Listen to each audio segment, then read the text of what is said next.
Hello students, कैसे हैं आप सब। दिस इज राशि और हम पढ़ रहे हैं नेशनलिज्म इन यूरोप। और इस वीडियो के दो पार्ट्स मैंने ऑलरेडी बनाए हुए हैं जो हमारे डिस्क्रिप्शन के लिंक में है। वो दो पार्ट्स आप जरूर जाकर देख लीजिएगा। And today we will start with the third part of the first chapter of history class 10th, that is nationalism in Europe. और थर्ड पार्ट जो हमारा स्टार्ट होता है वो स्टार्ट होता है ग्रीक वॉर ऑफ इंडिपेंडेंस से।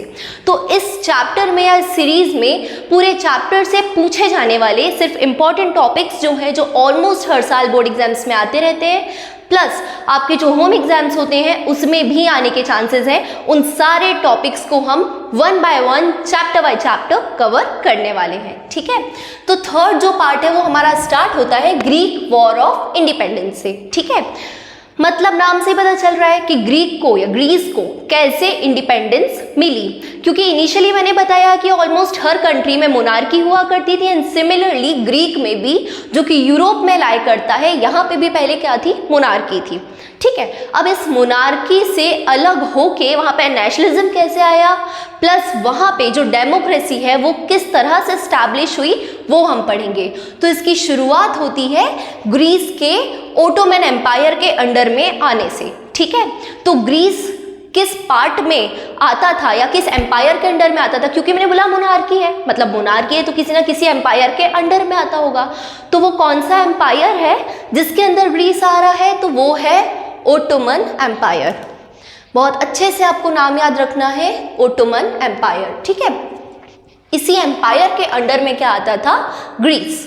ठीक है, अब क्या हुआ 1821 में, मतलब 1821 से पहले तक या कह सकते हैं 15th सेंचुरी के एंड तक भी जो हमारा ग्रीस है वो यूरोप के अंडर में आ रहा था। 1821 में पहली बार रिवोल्ट स्टार्ट हो गया था, कहाँ पे, ग्रीक में। तो ऐसा क्यों, उन्होंने ऐसा क्या हुआ सडनली कि इतने बड़े लेवल पे उन्होंने रिवोल्ट स्टार्ट कर दिया। तो the revolutionaries got support from western Europe, मतलब 1821 ही वो ईयर है जिसमें वेस्टर्न यूरोप ने भी ग्रीक को सपोर्ट किया था और वहाँ के रिवॉल्यूशनरीज को सपोर्ट किया था, जिससे कंट्री में इंडिपेंडेंस आ पाए। ओके, तो 1821 में the revolutionaries got the support from western Europeans. Okay, तो ये पहला पॉइंट है।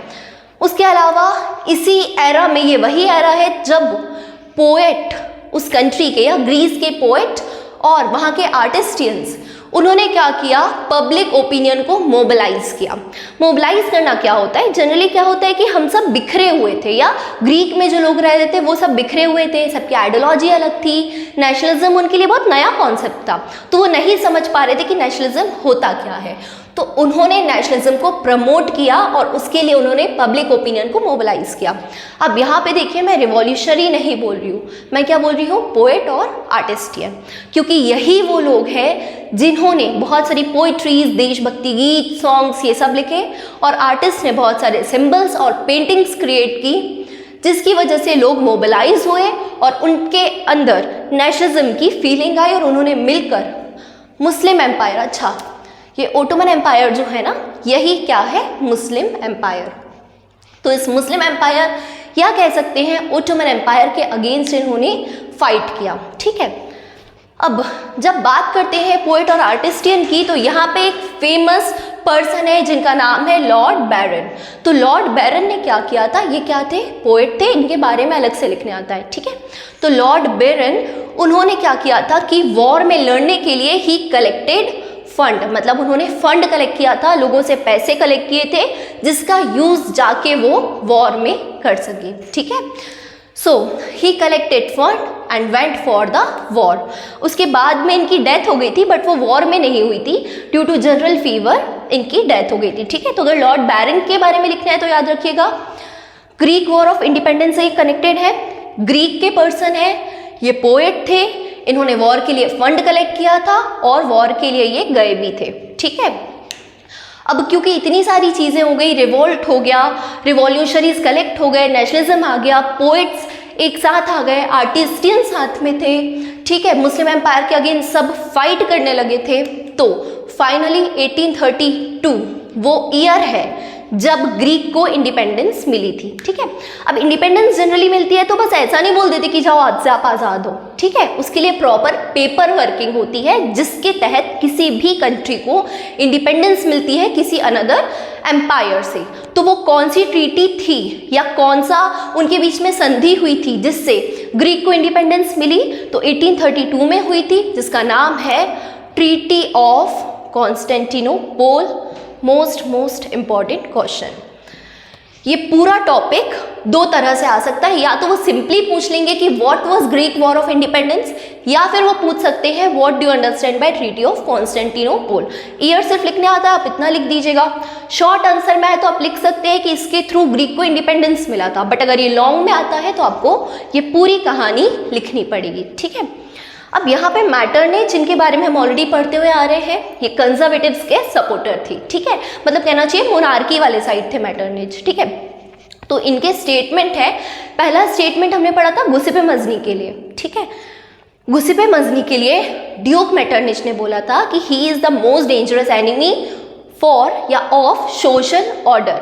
और इनका ही मैटरनिच का ही दूसरा स्टेटमेंट क्या है, when France sneezes the Europe catches cold. मतलब फ्रांस जब भी छींकता है पूरे यूरोप को कोल्ड हो जाता है। अगर इसको हम सही तरह से समझें तो ये है कि फ्रांस में जो भी होता है उसका असर पूरे यूरोप में दिखता है। जैसे होता है ना, एक इंसान को अगर सर्दी हो, वो छींक रहा है तो सबको सर्दी हो जाएगी, तो ऐसी फ्रांस में अगर रिवॉल्यूशन हुआ है तो पूरे यूरोप में भी रिवॉल्यूशन फैल जाएगा। तो इससे स्टेटमेंट से मैटरनिच का यही मतलब का था कि जो भी फ्रांस में हो रहा है पूरे यूरोप में वही चीज़ें कॉपी होने लगती है। ठीक है, तो Greek war of independence I hope आपको क्लियर होगा। अब हम आगे बढ़ते हैं, दैट इज रोमांटिकिज्म।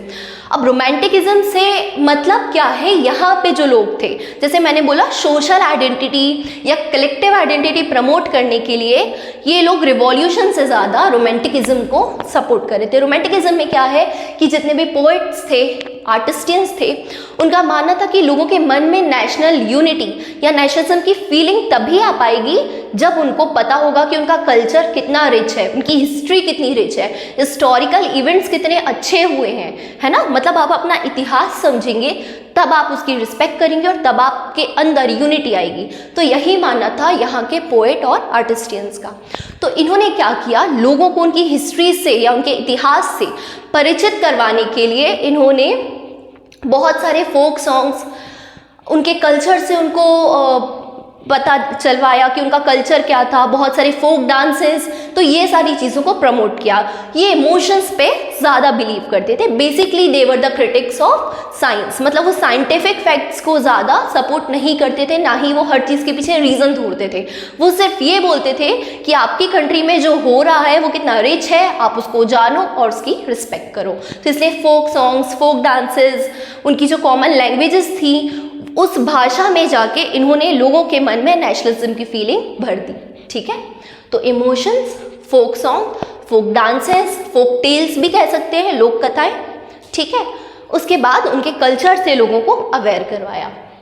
अब यहाँ पे एक टॉपिक आता है लैंग्वेज। तो क्या हुआ था कि जब पोलैंड के साथ लड़ाई हुई थी रशिया की, तो पोलैंड का बहुत सारा पार्ट था जो रशिया ने अपने अंडर में ले लिया था। अब क्योंकि पोलैंड के लोग हैं वो तो पॉलिश बोलते हैं और रशियन के लोग रशियन बोलते थे, और कुछ लोग थे जो फ्रेंच बोलते थे। ठीक है, तो इन्होंने फोर्सफुली रशियन और फ्रेंच को इम्पोज करवा दिया। कहाँ पे, तो पोलैंड के स्कूल्स में और वहाँ के चर्चेस में। वहाँ के लोगों से फोर्सफुली बोला गया कि स्पेशली चर्चेस से कि आप जो भी प्रीच करते हो वो आप या तो आप रशियन में करो या तो आप फ्रेंच में करो। तो हुआ क्या कि यहाँ के लोग एज रिवॉल्यूशन जानबूझकर पॉलिश बोलने लगे, है ना। मतलब जितना उनको मना किया जाता, जितना पॉलिश बोलने पे उनको सज़ा दी जाती, वो उतना ही पॉलिश लैंग्वेज का यूज़ करते थे। तो यहाँ पे जो लैंग्वेज थी वो रिवॉल्यूशन का एक सिंबल बन गई थी। तो यहाँ से एक छोटा सा क्वेश्चन आता है कि how does the language played an important role in revolution. तो रिवॉल्यूशन में लैंग्वेज ने भी इंपॉर्टेंट रोल प्ले किया था। लैंग्वेज वॉज द वेपन जो ये लोग बोलते थे, और एज वेपन पॉलिश का यूज किया जाता था। पॉलिश इज अ लैंग्वेज जो पोलैंड में बोली जाती है। ठीक है, इसके बाद इसी चैप्टर से जो थर्ड इंपॉर्टेंट टॉपिक है that is the Frankfurt parliament. ठीक है। तो यहाँ पे देखिए रिवॉल्यूशन मैंने बताया था हमेशा मिडिल क्लास वाले लोग ही करेंगे, अक्सर आप देखेंगे 90% केसेस में middle class, specially educated middle class जो होगी उन्होंने रिवॉल्यूशन किया था। तो जो बिजनेसमैन थे, प्रोफेशनल थे, उन्होंने मिडिल क्लास के लोगों ने मिलकर क्या किया था, जर्मनी में रिवॉल्यूशन किया था। और इन्होंने क्या बनाई थी, एक जर्मन नेशनल असेंबली। ठीक है, मतलब लोग आपस में कलेक्ट हुए, मोनार्क से उनका कोई कनेक्शन नहीं था, वो उनसे कोई लेना देना नहीं है, they were generally opposition of monarchy. ठीक है, तो इन्होंने खुद ने मिलके क्या किया, जर्मन नेशनल असेंबली बनाई। ये जर्मन नेशनल असेंबली कब बनी थी, तो 1848 में बनी थी। अब इन्होंने अपने लेवल पे ही खुद से इलेक्शंस किए और इलेक्शन करके 831 इलेक्टेड रिप्रेजेंटेटिव्स को चुना।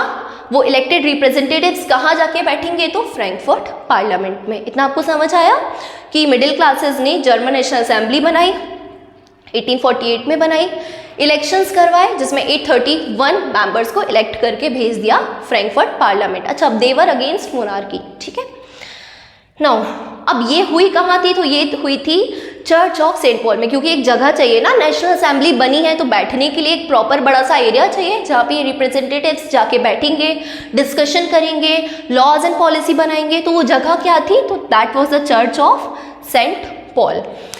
अब क्या हुआ कि ये लोग जो मेंबर्स है वो इलेक्ट हो गए। अब इन्होंने क्योंकि बोला कि इलेक्टेड मेंबर्स तो हैं, रिप्रेजेंटेटिव्स तो हैं, पर इनका कोई हेड होना चाहिए। तो उस टाइम पे एक मोनार्क थे, विलियम IV। ठीक है, तो इन्होंने क्या किया, विलियम IV को बोल दिया कि आप इस असेंबली के हेड बन जाओ, या क्राउन एक तरह से सौंप दिया।